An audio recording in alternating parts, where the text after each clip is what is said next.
नमस्कार दोस्तों, स्वागत है आपका वीकली सौदा में। मैं हूं आपकी होस्ट मायरा अग्रवाल। चलिए जानते हैं क्या है मार्केट का हाल पिछले हफ्ते। निफ्टी में 1.63% की वृद्धि दर्ज की गई, जो कि एक ओवरऑल पॉजिटिव मार्केट का संकेत है। एडिशनली निफ्टी ने वीकली बेसिस पर मेन हायर हाई और हायर लो पैटर्न एक साथ एक बुलिश कैंडलस्टिक पैटर्न प्रदर्शित किया। इन पैटर्न्स को एक पॉजिटिव मार्केट आउटलुक का इंडिकेटर माना जाता है, सजेस्टिंग कि बायर कंट्रोल में थे और प्राइस को हायर लेवल पे पुश कर रहे थे। दूसरी तरफ बैंक निफ्टी ने 0.11% का मार्जिनल राइज देखा। हालांकि ये इंक्रीज जो है वो निफ्टी के कंपैरिजन में इतना इम्पोर्टेंट नहीं है, फिर भी ये बैंकिंग सेक्टर में अपवर्ड मूवमेंट का संकेत देती है। प्रारंभिक अस्थिरता के बावजूद दोनों सूचकांक सप्ताह के अंत तक अपने निचले लेवल से उभरने में सक्सेसफुल रहे, जिसे एक पॉजिटिव साइन के रूप में देखा जा सकता है। चलिए एक नजर डालते हैं आने वाले हफ्ते के रेजिस्टेंस जोन और सपोर्ट जोन के ट्रेंड्स पर। रेजिस्टेंस लेवल्स, ये अनुमान लगाया गया है कि अगले सप्ताह के लिए रेजिस्टेंस लेवल 18,600 और 18,800 के बीच रहेगा। ये लेवल्स उन प्राइस जोन को इंडिकेट करते हैं जहां मार्केट सेलिंग प्रेशर फेस कर सकता है और इसे हायर लेवल पर ले जाना चैलेंजिंग लगता है। बाजार में पोटेंशियल रिवर्सल या कंसोलिडेशन को मापने के लिए व्यापारी और निवेशक अक्सर इन लेवल्स को बारीकी से देखते हैं। सपोर्ट लेवल, ये उम्मीद है कि सपोर्ट लेवल लगभग 18,200 तक रहेगा। यदि मार्केट प्राइस इस लेवल पे या इससे नीचे गिरता है तो ये एक डाउनवर्ड ट्रेंड का संकेत दे सकता है। ये दर्शाता है कि सेलिंग प्राइस बढ़ सकता है। संभावित रूप से कीमतों में और गिरावट आ सकती है। चलिए अब बात करते हैं नेक्स्ट वीक की ट्रेडिंग स्ट्रैटेजी के बारे में।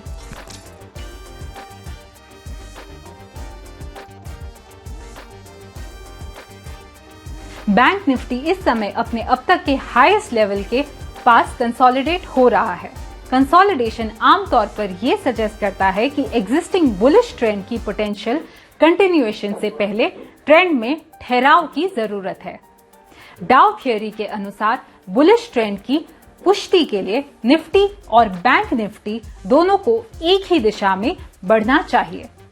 इसलिए बुलिश मोमेंटम की गति को जारी रखने के लिए निफ्टी को 18,450 के लेवल से ऊपर होल्ड करने की और बैंक निफ्टी को 44,200 के लेवल को पार करने की आवश्यकता है। Importance of Nifty 18,450 level. अगर निफ्टी 18,450 से ऊपर का लेवल बरकरार रखता है तो मार्केट के रिबाउंड को एक्स्ट्रा मोमेंटम मिलेगा।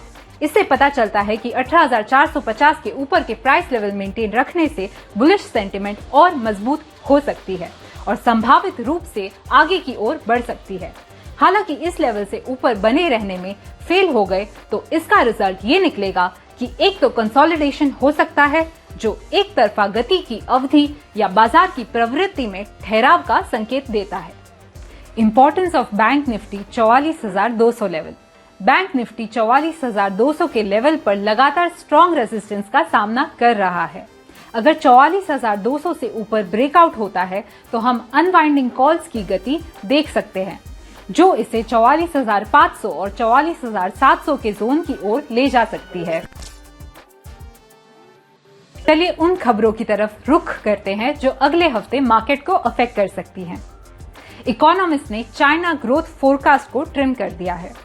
सेकेंड क्वार्टर के लिए ग्रोथ आउटलुक को 8% से घटाकर 7.7% कर दिया गया, जो अनइवन रिकवरी से कम था। इकोनॉमिस्ट अगले साल जीडीपी की ग्रोथ को 4.9% और 2025 में 4.6% तक सीमित देखते हैं। हम ये एक्सपेक्ट कर सकते हैं कि बहुत सारी इंडियन कंपनीज मैन्युफैक्चरिंग चैलेंजेस को फेस करेंगी और अधिक महंगे विकल्पों की तलाश करेगी।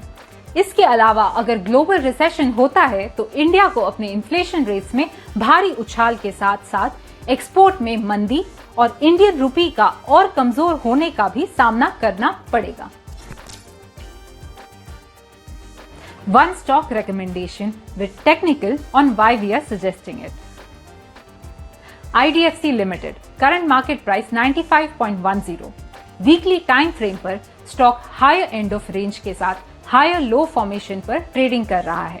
स्टॉक अपने पिछले सप्ताह के inverted hammer candlestick chart pattern से ऊपर कारोबार कर रहा है। जो टेक्निकल रूप से एक पॉजिटिव मूवमेंट की संभावना का सुझाव देता है।